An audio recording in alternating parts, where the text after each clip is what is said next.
Welcome to QuickTale English. Today's story is a mystery that will challenge your mind. The mystery of the empty room. Detective Elias Thorne was known for his calm mind and sharp eyes. He never believed in magic or ghosts. He only believed in facts. But the case of Mr. Alistair Finch was starting to test his belief in reality. Mr. Finch was a wealthy man who loved collecting old art. He was also a man who loved puzzles. He lived in a small, old house in the town of Ravenwood. On a cold Tuesday morning, Mr. Finch disappeared from his locked study. Thorne arrived at the house. The chief of police, Inspector Davies, was waiting for him. "Thorne, this is impossible," Davies said, shaking his head.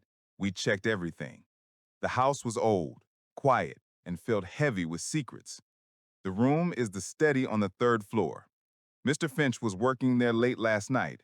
His butler, Mr. Peterson, locked the main door at 11 p.m., as usual. This morning he brought tea, but Mr. Finch did not answer. We broke the door down. The study was empty, completely empty. And look at this, Thorne. Davies pointed to the door. The key was still in the lock, on the inside. Thorne walked into the room. It was a large study, dusty and filled with bookshelves. The walls were covered with paintings. He noticed three important things immediately. First, the door was heavy wood with a single old lock. Second, there were no windows in the room. This was an old safe room built into the house's structure. "No windows?" Thorne asked. "None at all? Just a ventilation grill near the ceiling?" Davis nodded. "Just a grill. Too small for a cat, let alone a man." Third, on the large wooden desk, there was a single cup of cold tea and a half-written letter. The letter was addressed to Mr. Finch's lawyer. It was about his will. He was writing. He didn't finish. It looks like he just stopped. Thorne walked slowly around the room, running his fingers along the bookshelves. The room is truly empty. No hidden panels, no secret doors. The floor is solid. The ceiling is solid. Thorne asked to speak to the butler, Mr. Peterson. The butler was an older man, very formal and nervous. "Mr. Peterson, please describe the study door and the key." "The door, sir, is very old. It can only be locked from the outside with a special key, but Mr. Finch often locked it from the inside, simply by turning the key for privacy. The key never leaves the lock when he is inside. It is heavy, made of bronze." "And the key we found, was it turned to the locked position?" "Yes, detective. It was locked from the inside." "Impossible. Truly impossible. How could he lock the door and then take the key with him?" Thorne paused. "The victim was inside the room. He locked the door, then he vanished. The only way to lock the door from the inside and disappear is to be a ghost, or for the door to be locked from the outside after he leaves." Thorne returned to the study and stared at the lock. He focused on the details. He noticed a small scratch on the wood around the keyhole, but only on the outside. "Davis, did you find any tools near the house?" "No. Wait. Look at the bookshelves. Are these fixed to the wall?" Davis checked the shelves. "Yes, they are heavy and fixed." Thorne felt the wall behind the shelf. It was solid. Then Thorne looked up at the ventilation grill. It was small, dusty, and high up. He asked Davis for a ladder. "Thorne, you think he went up there? He's a large man and the grill is the size of a book." Thorne climbed the ladder. He saw that the grill was covered in a thick layer of dust. He wiped his finger across it. No recent dust disturbance. He did not go out this way.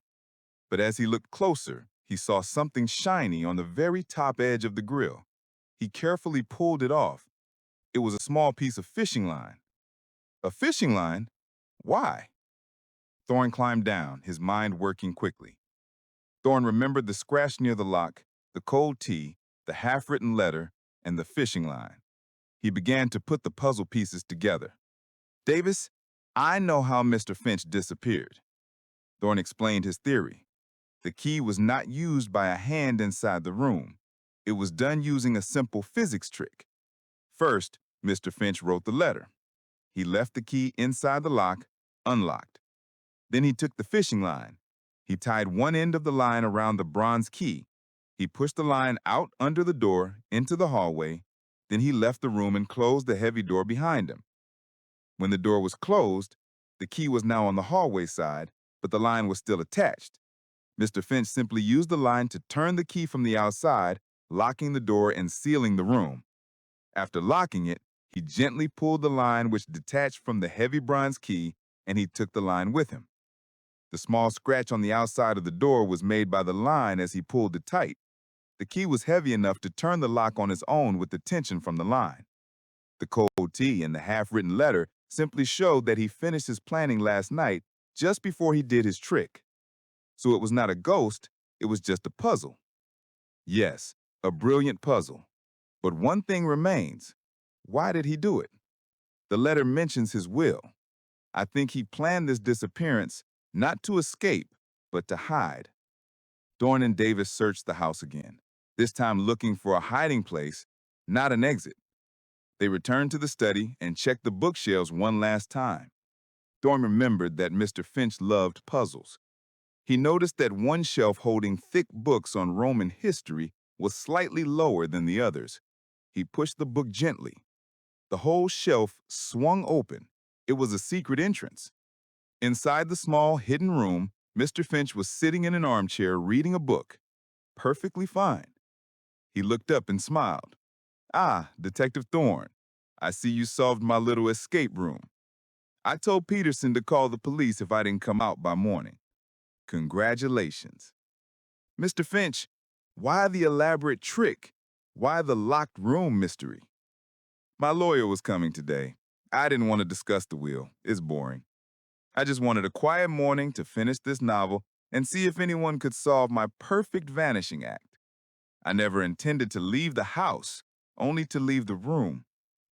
Detective Thorne simply shook his head and smiled. He had his answer. The case was closed. No magic, no crime.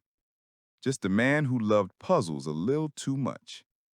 The mystery of the empty room was solved, proving once again that the solution is usually simpler than the trick.